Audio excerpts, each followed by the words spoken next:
What's going on, guys? Today we've got an Wildcat 1000. This is a Wildcat. It's a 2012 model. Today we're going to show you how you go about putting a set of front brakes on a machine like this.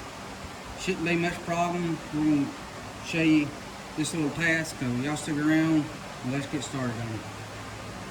First thing you're going to want to do, of course, is jack it up or put it on a lift. Take off your wheel. You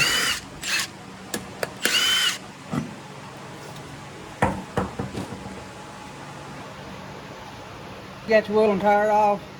Now you can see we're located our caliper. Now we got a bolt on the top side right there and on the bottom side right there. These are 10mm. You're going to need a deep well socket to get to this one up here. And because of the way this is set up, you're going to need a short well socket to get to the bottom one because of the way the tie rod and everything hooks up.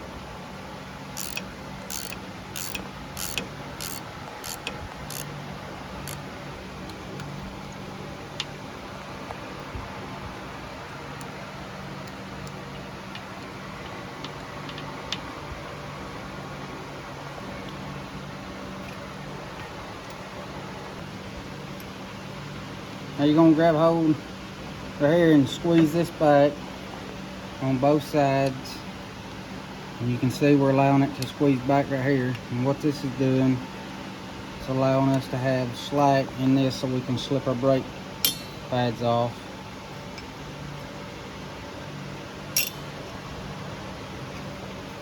Now, once we got, they make a tool for this. You can use that, or you can, these channel locks right here are not going to hurt it.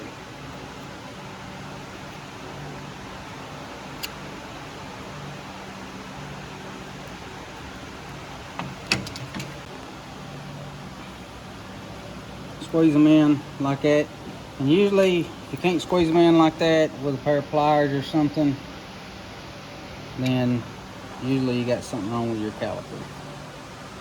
Once we got a piston drove back, you just simply come in here and loop your brakes on like that. Make sure it's facing out the right way and this one faces in.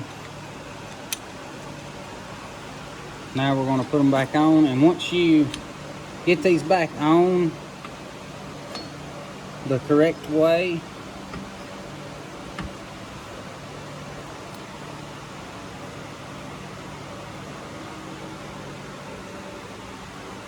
once we get it on there, you can see it may be a little close to the edge. You can see it looks like the brake may come off, so if you want to, you can just kind of adjust these out just a little bit to make sure the caliper and everything sits right.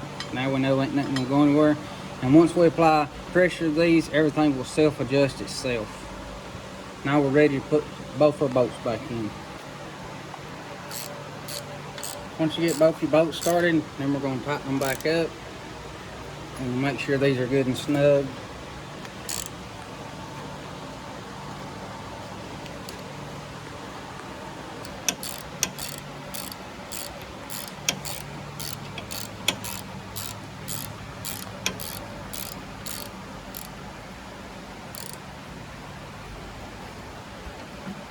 Alright guys, now when you're going back together with this, if this caliper, the piston on it is busted or there's a little fluid or anything coming back from around it, I do recommend replacing it. And don't forget that we'll have the piston or the caliper and the brakes listed down in the description below, so you don't have to hunt up the parts for a machine like this if you're doing a job like this. Don't forget to check out our swag we're starting to offer. We appreciate you guys following along. We'll catch y'all in the next video.